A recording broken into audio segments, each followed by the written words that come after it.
Hey everyone, I'm Lars Schmidt, and I am thrilled to be sitting down with LinkedIn's Chief Operating Officer, Dan Shapero. Dan and I go way back. We've seen a lot of changes in this industry, and I think your keynote this morning covered a lot of what we're beginning to see both now and in the near future. And for those watching us who weren't able to join the keynote, so what were some of the biggest takeaways for you that they should know? We think about Talent Connect as a community event, a chance for leaders to come together, share what they're working on, and what role can LinkedIn play in helping foster that kind of conversation. And so the keynote really had two big parts to it. The first was, what are we learning from the data on the platform about how the world of work is changing? And then the second part was about, what are the things that we're building that we think can make a difference in helping talent teams navigate the AI economy and how that's changing how recruiting works? Well, I think first of all, the labor market is stabilizing but softening a bit. There are pockets of growth, so places like healthcare. I think the second is that there's a trend towards job seekers just having less confidence. So they're applying to more jobs. Right. There are all of these trends going on, but maybe the biggest one in recruiting is the feeling that leaders need to do more with less. More recs per recruiter, more efficiency, meet the needs of the business, but also the financial constraints that their finance team is providing them. And so they really have appreciated AI as perhaps that tool that can help them satisfy all of these requirements that are being placed on them.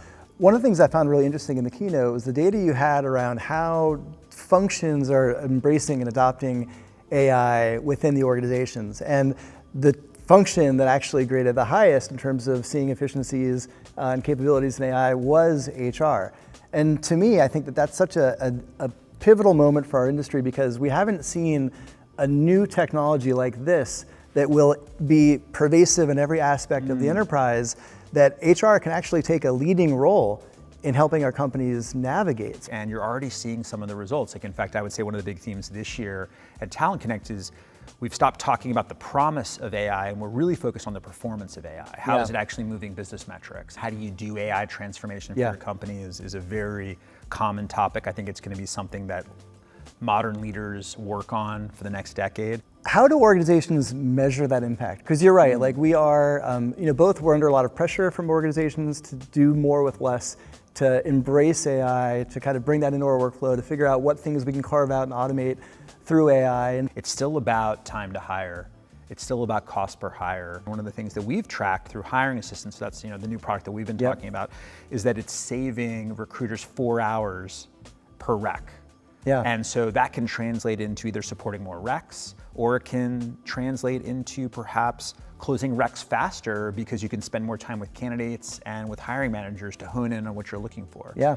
I think that the key that you're mentioning is that we have to make sure that these benefits we see in AI pay off in business results. Right. It's not just about, did you use the tool and did you try, but did you actually drive all the way down to the hire was made better, faster, quicker, more efficiently? Yeah, exactly. And I think that that's kind of the challenge a lot of recruiters are under right now is there's so much pressure to adopt AI. And I think you always have companies at the leading edge who are understanding exactly, they're going to be the first people to pilot new technologies. And then you have a lot of companies that may be getting a lot of pressure from the executive team for their teams to embrace AI, but with no underlying support on how to do that effectively. And so it was interesting to see a lot of the data and the support and the metrics around the impact of hiring assistants specifically, because I think that's tangible. Like you can easily make the case for companies to say, okay, look, if you want to save your recruiters time, like these are all tangible numbers and statistics on how you can do that.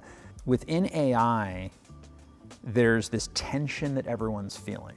I'm really excited and I want to try and experiment with a lot of technology, but I need to make sure that at the end of the day, I'm not requiring my teams to be in 10 different tools that don't talk to each other. Yeah.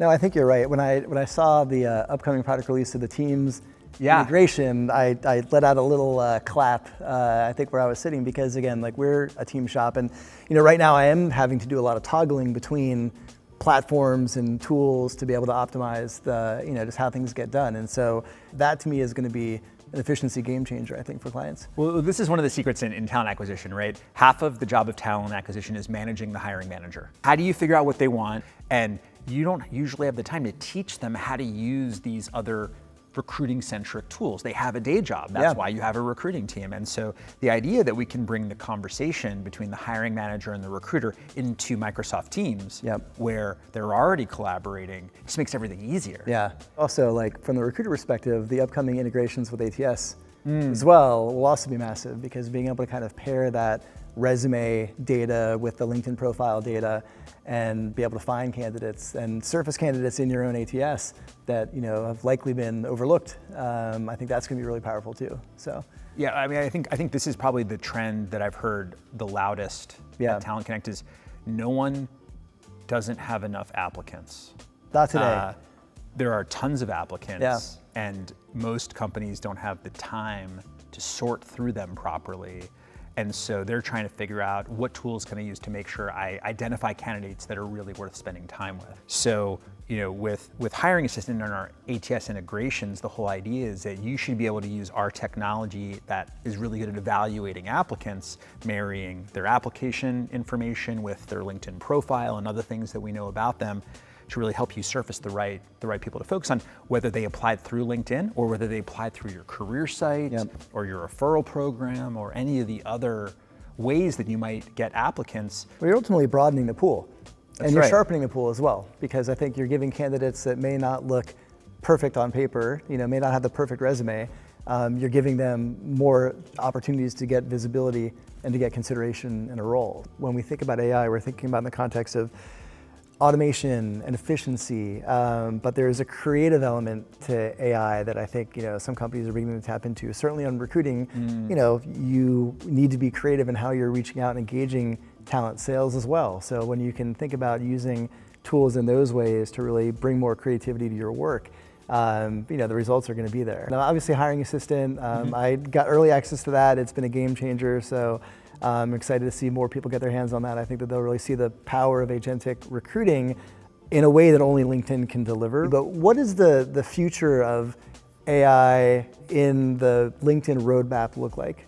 I think the first step, and I think this is the step that we've already been on the journey on, is how do you automate a lot of the low-value administrative tasks, the scheduling, the reviewing, the updates you send to the hiring managers. There's all these little pieces that eat up your day that isn't quality time with a candidate or strategizing with the hiring manager or working on your workforce planning strategy. So I think that's one. I think the second is it's still hard to figure out who's really got the skills for the job that you need.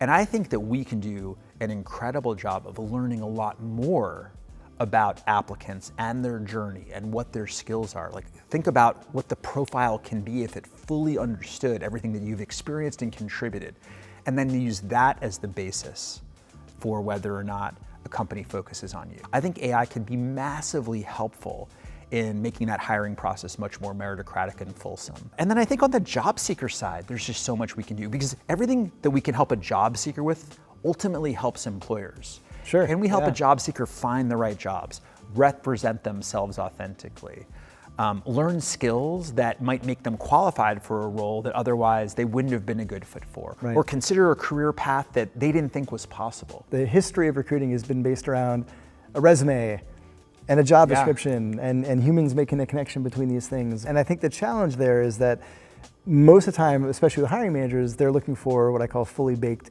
candidates, right? Like, I want somebody who's done all the things that they're gonna do in this job. And sure, like, that's a good candidate, but there's no growth. So I think when you look at, in particular, tools like Hiring Assistant and some of the tools around helping job seekers as well, it allows recruiters to cast a wider net, and it understands, by understanding context and skills and what things translate, then, both from a job seeker standpoint and a recruiting perspective, you're able to actually find candidates that through traditional methods you would have never considered.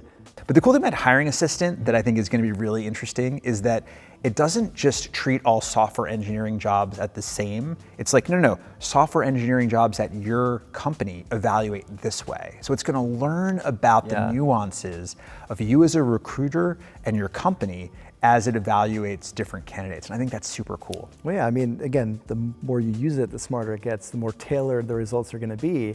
So it's almost like your own kind of trained concierge that's directly tied to your business and the way you recruit. We talked a lot about AI and some of the tools within LinkedIn, but I want to talk a bit on the content side as well, because I think social networks, I think, are battling the challenge of bots and automation, and authentic engagement and community is one of the things that really sets LinkedIn apart. I'm just curious how LinkedIn is thinking about setting safeguards around just bots and kind of automation tools that might diminish the user experience. Our CEO has this great phrase, which is, we're going to keep LinkedIn. Yeah. And I think that there are elements that has made LinkedIn successful for the last 2 decades, and it's a commitment to the professional context. How do we make sure that LinkedIn is about professional knowledge sharing, understanding what's gone on with your colleagues during their day, understanding about the news in the professional world that might impact you. Like, these are the things that really make sense on LinkedIn. Our goal is to continue to really nurture that kind of conversation on the platform, as opposed to other things that might happen on social networks. Yeah. I think the second is, we want everything you see on LinkedIn to be authentic, okay? And so that means real people, real jobs, real skills. And one of the ways that we've tried to really invest in that is through our verification platform. Yeah. So there are over 90 million people on LinkedIn that have now gone through verification, either through their work account with their employer or through a government ID. Because I think knowing that there's a person behind this post is really important to know, whether you can trust it, believe it's credible, understand that person's experience. Yeah. One thing I'd love to get your perspective on, we've talked a lot about AI in a corporate setting and in a recruiting setting, which we should, obviously, we're here at Talent Connect. But I'd love to get your perspective on personal usage. Like, where does AI show up in Dan's life outside of LinkedIn roadmaps and products? Yeah, well, I'm a father of 3. I like to write stories with my kids. I've done some story writing with AI, where you take a character that they like and you try to figure out how to turn it into a story where they're involved in the story. And then I've read my kids' stories that AI has generated for us, which is kind of fun. If you so on the storytelling, I'm with you on that. I've used that. I've used it to illustrate any of your characters in your story yet? We've done book covers. Okay, yes, okay. Yeah, book covers is fun. Well, Dan, thanks so much for making time. It's good to see you. It's good to see you again, too. Be sure to check out Hiring Assistant and all these tools. I know you can check out Dan's keynote on demand, but there's a lot to check out, and the LinkedIn future is pretty exciting. It's very agentic AI, and as somebody who's had a chance to play with some of those tools, you're going to want to get your hands on those, so enjoy.